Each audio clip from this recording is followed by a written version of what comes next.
Free inquiry-based learning research is a passion-based topic that a student wants to find more information about. The first step is asking questions about a topic that interests the reader. Next, the person researches answers to their questions. This then sparks string questions about the topic. The last step is to then research answers to these string questions. For my project, I chose to research Port Royal because I had seen a documentary about the events that took place here and found it very interesting. This location is also linked to one of my favorite movies, Pirates of the Caribbean. Another reason I chose to research this topic was because I was curious about why the earthquake at Port Royal had such magnified effects.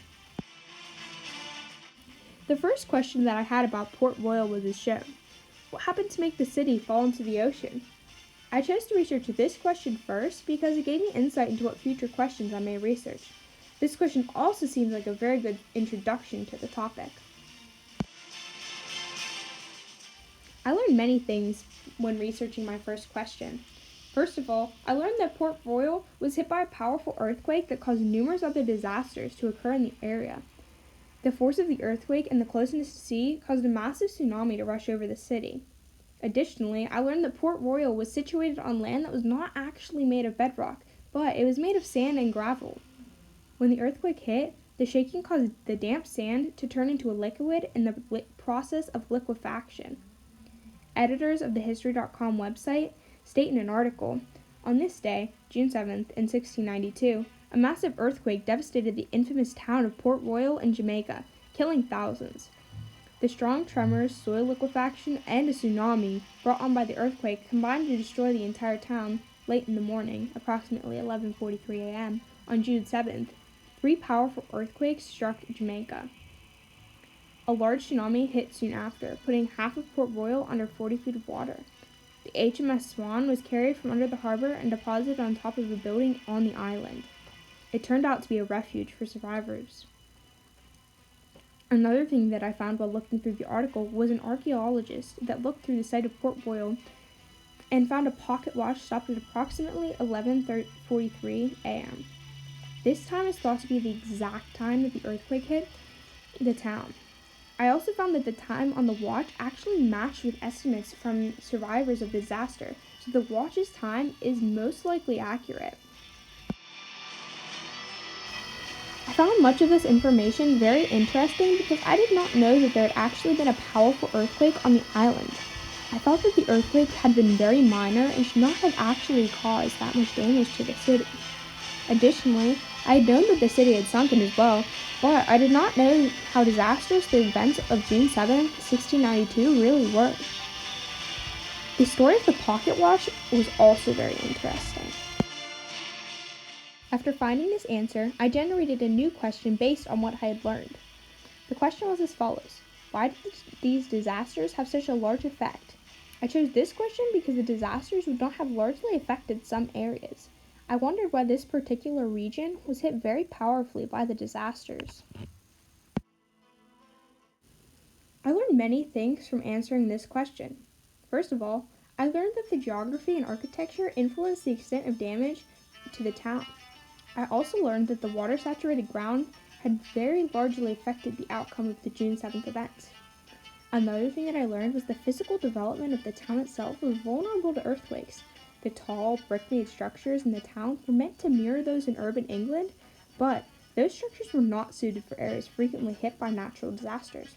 According to a book published by JSTOR, although these writers did not doubt the earthquake was an act of God, they suggested geography and architecture, not just sin, debauchery, and moral decisions, influenced the extent of the damage to the town. Specifically, they argued that Port Royal's location and its physical development in the decades following the English conquest of 1655 left the town vulnerable to earthquakes, a threat well known in Jamaica before 1692. Scientists and underwater archaeologists now believe that the earthquake was a powerful one, and that much of the damage to Port Royal resulted from a process known as liquefaction. Liquefaction occurs when earthquakes strike loose, sandy, water-saturated ground, and the earthquake caused an increase in water pressure, which in turn caused the sand particles to separate, creating sludge similar to quicksand. Because such liquefied ground can no longer support any weight, buildings quickly collapse. Although 17th century Jamaican colonists had no understanding of liquefaction, at least a few local observers suggested that the level of destruction at Port Royal was not simply a matter of sin and divine retribution. Instead, they briefly speculated on possible natural processes at work in the earthquake, and more importantly, argued that much of the extent of the damage resulted from the combine of large brick houses built on sandy, unstable foundation. I found this information interesting because I learned about liquefaction in science class, but I had not seen many places where this had actually occurred. I found this information incredibly interesting. I had learned about some of these disasters and processes before, but I had not heard of many places where all three had actually happened. Another thing that I found interesting was that the settlers knew that the physical development of the town itself left it vulnerable to earthquakes. This surprised me and made me question why someone would want to build a town in this area. For my second thread, I decided to research this question. Why was Port Royal known as the richest and wickedest city in the world? I decided on this question because I was curious about the history of the pirate haven. I also thought that this may give me some insight into why the disasters were so devastating. I learned many interesting things from researching this answer. First off, I learned that much of the city was involved in piracy and privateering. I also learned that about 1 in 10 buildings was a drinking hall or tavern. It was said that pirates living in Port Royal could spend more money on drinks in a night than a plantation worker could earn in a year. The pirate-run city got most of its riches from attacking Spanish ships and stealing the riches aboard. According to one source, due to the substantial amount of citizens involved in pirate activity, Port Royal quickly earned the reputation as being the wickedest city in the world. It was estimated that 20% of the town was either a brothel, gambling den, or tavern, while 50% of the town was involved in piracy or privateering. Another source says about this, in the glory days of the pirate city, Port Royal had developed into the second largest English city in the world, behind Boston. But by 1692, Port Royal had also become the most corrupt. The city was overrun with brothels, taverns, and drinking halls, and filled with slaves and pirates alike. It's said that in a single night, some pirates would spend more money on drinks than a plantation worker could earn in a year. This information somewhat surprised me, considering that Port Royal was considered the wickedest city in the world. Much of this information was very interesting to me. I was not very surprised that the city was considered the wickedest city in the world, though. A city overrun with pirates surely should be considered the wickedest city in the world. After finding this, I started to wonder why there were so many pirates in Port Royal. After finding this information, I thought about another question that I had. This question was the following. What made Port Royal a pirate haven? I was curious to find out why pirates would settle in Port Royal and not somewhere else. I learned many surprising things from this research. First of all, I learned that many of these pirates were actually privateers. These people were hired by the British government and given authorization to attack any Spanish ships in the area. Port Royal was considered a safe refuge for pirates of all types. According to one site from my research, due to its tremendous wealth, Port Royal required protection from the enemies of England, especially Spain, who may have thoughts of recapturing Jamaica. Thus, a form of legalized piracy was allowed in which pirates were given letters of marque and reprisal, a government license authorizing privateers to attack and capture enemy vessels and bring them before admiralty courts for condemnation and sale. This effectively authorized their raids on Spanish ships. When looking at another source, I found under the rule of Governor Thomas Modford, privateers were hired from across the Caribbean to defend the island from Spanish aggression and to raid Spanish targets in the area.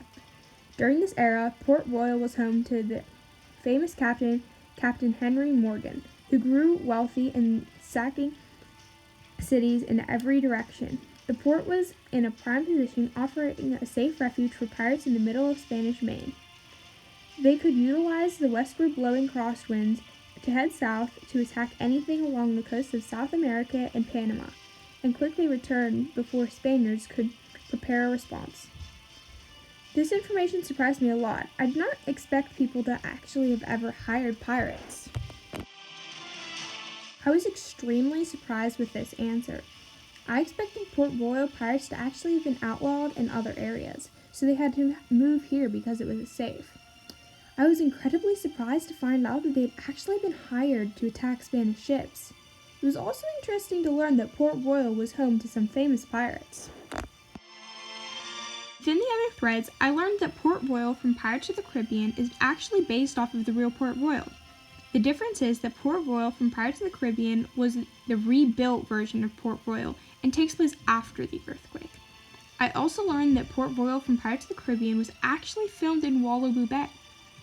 On another thread, I found out that Port Royal was situated on an area prone to earthquakes, and as previously mentioned, it was built on sand. I found out that it was built in this location because it provided a good area of defense to the harbor. The last thread started with my curiosity about the architecture of the city. I learned that the city was built with very tall, clustered buildings. This architecture was very vulnerable to earthquakes, so it assisted in the demise of the city. I also learned that the colonists built the city to replicate the buildings in their home country of England. The information that I learned was beneficial to me because I was able to learn about the destruction earthquakes can do. Now I will also be able to know the history of the city that I see so often in my favorite movies. Along with this, I have learned that builders should check the land that they are building on to make sure that it's actually situated on bedrock. If they do not, the decisions that they make could bring major consequences.